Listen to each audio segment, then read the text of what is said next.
তো বন্ধুরা দেখো, আজকে হলো কৃষ্ণের জন্মাষ্টমী দিন। তো জন্মাষ্টমীর দিনে আমাদের মা দুর্গার কাডাম খেলি দেয়। তো তো আমরা বাড়ির ওই মানুষ কাকু আমার কাডাম খেলি দিয়ে দিল। তো এখন বৌদি পুজো দিচ্ছে, কারণ কাডাম নতুন আমরা গতবারের বা আগের বছরের কাডাম রেখে রেখে আমরা কাডাম দিই না, নতুন নিত্য নতুন বছর বছর নতুন কাডাম তৈরি করে বাঁশ দিয়ে।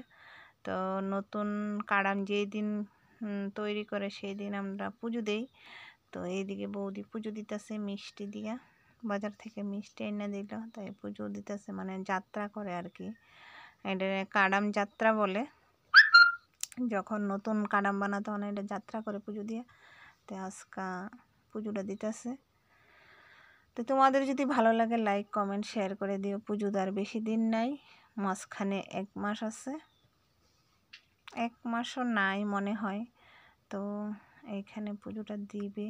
তো একটা ঘর দিল, আমের পল্লব দিয়ে ধূপকাঠি মোমবাতি জ্বালিয়ে, তারপরে দান ধূপ বা সিঁদুর ভোগ সামগ্রী যথাশক্তিমান। তো আমরা মিষ্টি এনে দিল। তা আমাদের বাড়িতে পুজো সবাই রেডি থাকতো আমার জন্য। তো মণ্ডপ ঘরের সামনেটা দেখো কি পেক কাদা, মানে বন। এবার যেন ধান আছে, বুড়ো ধান, মানে বন্ডি যে এখানে রয়েছে ছড়াইতে পারছে না, একদম পচা গোবর হয়েছে। তো পুজো আইতে আইতে সবটা পরিষ্কার করে লাইব, একদম ক্লিন করে লাইব, ডজার দিয়ে পরিষ্কার কইরা বা স্লিপটা হচ্ছে লাইব, কোনো সমস্যা নাই। আর এইদিকে দেখো চুল কাট দিয়ে দিল। তো এখন ধান দুব বাড়া দিতে আছে।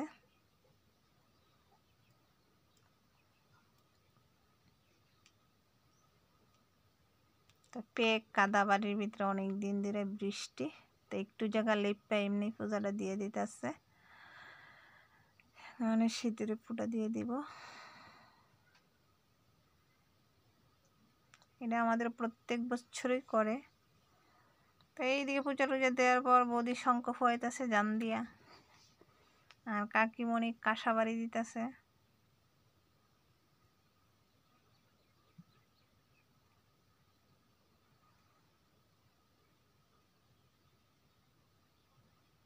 আর এইদিকে তো আমাদের বাড়ির বাচ্চারা সবাই হেন নাই, কিছু আছে, তো এটি নমস্কার দিছে, আর এইখানে প্রসাদ বিলি করতেছে বাচ্চাদের। তো আমরাও প্রসাদ টসাদ খাইলাম। তো এই পর্যন্তই আমার ভিডিওটা। তোমরা সবাই ভালো থাকো, সুস্থ থাকো, টাটা।